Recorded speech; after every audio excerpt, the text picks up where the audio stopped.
Bonjour tout le monde et merci Marie. Tout d'abord, on aimerait commencer par reconnaître que la terre sur laquelle nous nous rassemblons aujourd'hui est le territoire traditionnel et cédé de la nation algonquine. Ensuite, j'aimerais remercier mes collaboratrices, Dr. Yara Abouhamde et Dr. Farah Naz, résidentes en médecine familiale. Finalement, j'aimerais remercier Dr. Christiane Rangel, Medical Sociologist with the Department of Innovation in Medical Education, who's the senior scientist overseeing this project, and Ms. Lindsay Cowley, the research assistant.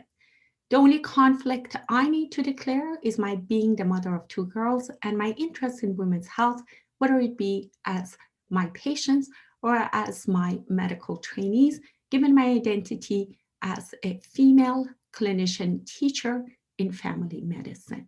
The rest of our team has no conflict of interest to declare. So why this work? Gender gap in medicine is closing, and admission rate of minorities are on all-time high. Yet equal participation of female and minority physicians remain low in workforce, academic medicine, and leadership positions. We're not unique in medicine. Last Saturday, Globe and Mail reported the most comprehensive Canadian data collected on salary records from 82 universities amongst all other publicly owned corporations and institutions. And they combined that with gender statistics to confirm that we were not alone. And of the handful of women who made it, almost all were white. Furthermore, we see headlines as such on the front page of our medical journals, indicating that systemic discrimination holds women and those from underrepresented groups back from reaching their full potential. So it is our social accountability mandate that requires effective integration of women and underrepresented groups to better serve an increasingly diverse Canadian population. And in order to do so, we need to go beyond the gender and now the color, as Globe and Mail put it. We need to look at the intersection of gender with other social determinants of health, such as age, ethnicity, sexuality, different abilities, social and economic status. Because when you combine these determinants of health with gender, that's when we hold women back. As a primary care physician whose entire career is built on understanding interplay of genetics and environment leading to one's behavior and health outcome, I needed to better understand what happens to these ambitious women entering medical school with dreams and hopes as they go through their training journey. So first, we needed to investigate the perceived challenges and opportunities that are experienced by these family medicine residents who self-identified as belonging to an underrepresented group. And second, we wanted to explore how such experiences impact their professional identity formation, relationships with patient, and career choices. This is a qualitative study, and our method examines intersectional analytical framework to identify major thematic nodes of data collected from semi-structured focus groups. And both Bruyere Research Institute and University of Ottawa's Ethics and Integrity Office approved this project. So who are our participants? As I mentioned, there are self-identified female with belonging to, but not limited to, one of these factors: gender identity, sexuality, sexual orientation, race and ethnicity, religion, age, physical abilities or different abilities, physical build, and social and economic status. And we define professional identity based on what Colette defined in 2018.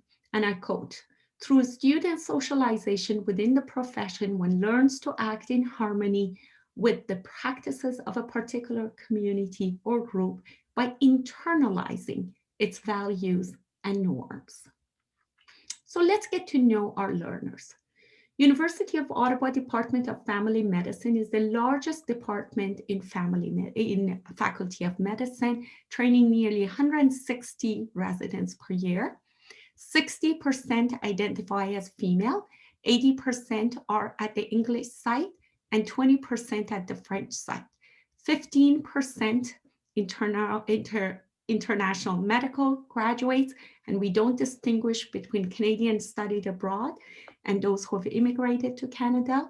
The second most common language spoken is French at nearly 40%, and the third most common languages are Arabic and Mandarin. We don't collect any data on race, ethnicity, sexual identity, sexual orientation, different abilities, or socioeconomic status. Now that we've known our residents, let's get to know the environment, Faculty of Medicine, in which they're getting trained.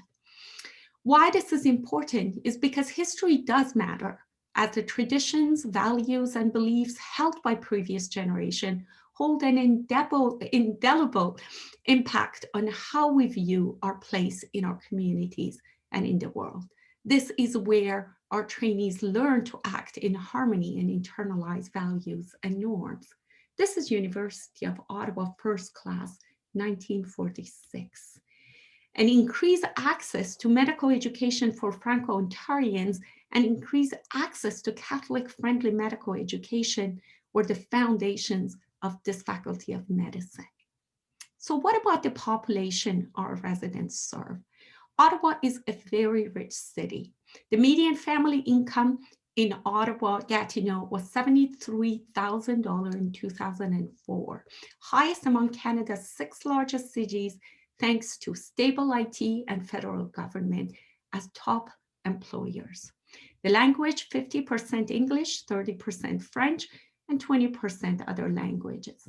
In terms of race and ethnicity, 23% are considering themselves as non-white, non-European, followed by about 6% top minority group, Black Canadians, followed by Chinese Canadians, South Asian Canadians, Arab Canadians, and finally our Indigenous peoples as the smallest minority group in Ottawa. And of course, the census, just like us, does not collect data on gender identity and sexual orientation, except we start in 2021 to collect these data. So what were our results? We sent email to all our residents, male and female, and we ended up with 10 participants. And please consider that we were in the middle of COVID-19, and navel gazing with us was not the top priority of many of our residents. We held 3 60-minute focus group using GoToMeeting, and sessions were recorded, anonymized, and transcribed by Dr. Alhamdi and Dr. Naz. So in terms of our descriptive statistics on demographic, we're very limited because we want to protect the identity of our participants. What we can tell you is that we had a wide range of Canadian universities, American, European, and North African experience. And in terms of diversity of identity, we had a nice representation on race, ethnicity, religion, sexual orientation, social class, and geographic and citizenship status. In terms of our qualitative data analysis, the data is very rich. And to be very honest, when I finished the first round of reading the data, I was inspired and wrote this little poem. And the sun kept on rising, as sure as a mother's love, as faithful as pilgrims, oblivious to their suffering.